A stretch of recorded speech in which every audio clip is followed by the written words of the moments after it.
एक एक्सक्लूसिव खबर शरद हम तक लेकर आए थे, वो थी फोम सेक्टर से शीला फोम करलॉन को खरीदने पर विचार कर रही है, ऐसा शरद ने हमें 2 दिन पहले ही बताया था और अब खबर पर मुहर भी लगी है। एक बार शरद से फिर से इस पूरी डील की और डिटेल समझ लेते हैं।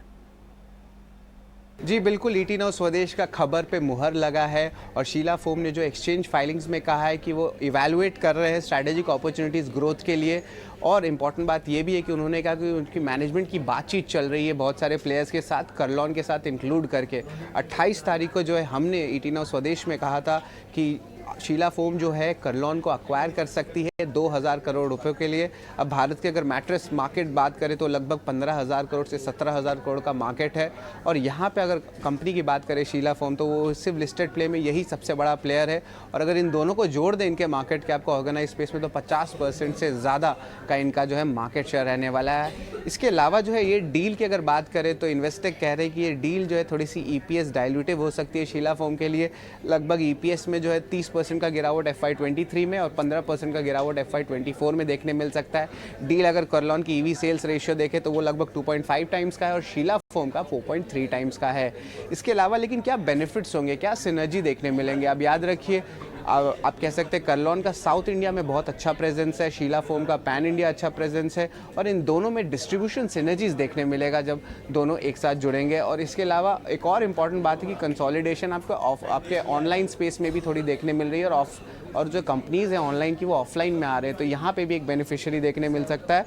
और ऑफ कोर्स एक इंपॉर्टेंट चीज़ होती है बार्गेनिंग पावर डीलर से। जब आपके पास 50% से ज़्यादा मार्केट शेयर है ऑर्गेनाइज स्पेस में, तो बार्गेनिंग पावर कंपनी को आ सकता है। और आखिर में मैं बात करूँगा इनके कंबाइंड एंटिटी की मार्केट शेयर को लेके पूरे मार्केट कह सकते हैं मैट्रेस स्पेस में भारत में, तो यहाँ पे 12% मार्केट शेयर है शीला फोम का, 4% मार्केट शेयर है आपका करलॉन का, तो दोनों कंबाइंड किए तो 16% हो। और जो दूसरा सबसे बड़ा प्लेयर होगा इस कंबाइंड एंटिटी के बाद वो रहेगा डूरोफ्लेक्स, जिनका 4% मार्केट शेयर है।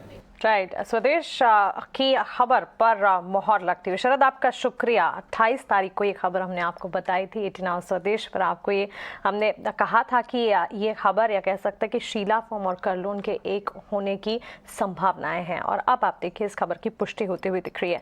2 इंपॉर्टेंट चीज़ें जो शरद ने अभी हमें बताई। अब देखिए, जब फोम और मैट्रेसेस मार्केट की बात होती है तो ऑर्गेनाइज्ड प्लेयर के अलावा अनऑर्गेनाइज्ड प्लेयर कई सारे हैं इस मार्केट में। और अगर ऑर्गेनाइज्ड प्लेयर की बात करें तो सिर्फ और सिर्फ शीला फोम का ही एक नाम लिस्टेड कैटेगरी में सामने आता है। करलॉन जैसी कंपनी जिसका साउथ मार्केट में काफी बड़ा कह सकते हैं एक प्रेजेंस है, और शीला फोम पैन इंडिया में अच्छा प्रेजेंस रखती है। अब मार्केट शेयर जो है कंबाइंड एंटिटी का जो है वो 50% होता दिखेगा ऑर्गेनाइज मार्केट का। तो इसी से हम समझ सकते हैं कि कितना बड़ा चंक है और कितनी बड़ी बेनिफिशियरी ये खबर दोनों कंपनियों के लिए साबित होती दिख सकती है। अभिषेक, शीला फोम ये खबर आती हुई दिखी है और ये खबर जो है काफी ज्यादा इंटरेस्टिंग भी नजर आ रही हैं, क्योंकि जैसे कि हम अभी कह रहे हैं अनऑर्गेनाइज्ड प्लेयर्स कई सारे हैं। ऑर्गेनाइज्ड प्लेयर्स में 1 या 2 नाम ही सामने आते हैं और उसमें शीला फॉर्म का करलॉन या करलॉन का शीला फॉर्म के साथ हाथ जोड़ना कितना सही लगता है आपको? पॉजिटिव मूव होगा इंडस्ट्री वाइज। अगर आप देखेंगे सिनर्जीज वगैरह जो आप देखेंगे राइट नाउ, और आप लास्ट ईयर का, क्योंकि लोग देख रहे हैं वो लास्ट ईयर का इबिटा पे देख रहे हैं। जब लास्ट ईयर आप मार्केट खुला ही नहीं था तो उस टाइम वो डिमांड वगैरह और उसका रॉ मटेरियल का मैक्सिमम प्रेशर था। तो मेरे को लगता है ये 1 से 2 साल के लिए काफ़ी अच्छा है शीला फोम के लिए भी। बट मेरे को यानी शीला फोम को हो सकता है कि थोड़ा पैसा रेज़ करना पड़े, तो वो भी अगर डाइल्यूशन वगैरह होता है तो वो क्या प्राइस पे होता है वो भी देखने का बनता है। बट अगर आप 5 साल का विज़न लेके चलेंगे तो ये कंपनी के लिए मार्केट, और करलॉन अच्छा ब्रांड है। करलॉन में अगर आप मैनेजमेंट वाइज़ देखेंगे तो शीला फोम और करलॉन की सिनर्जीज वगैरह भी आपको दिखेगा राइट नाउ। और करलॉन में इशू ये था कि the management next level of generation का जो इशू था, उसमें एग्जीक्यूशंस वगैरह का जो रिलेटिव था वो करलॉन का जो वो शीला फोम पूरा करेगा।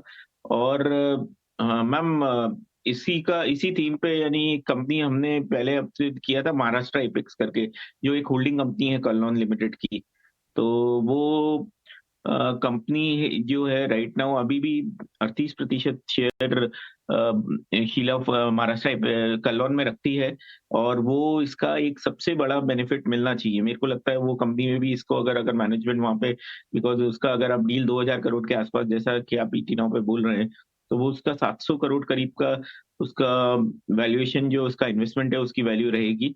और आज मार्केट कैप उस कंपनी का लेस देन 200 करोड़ है।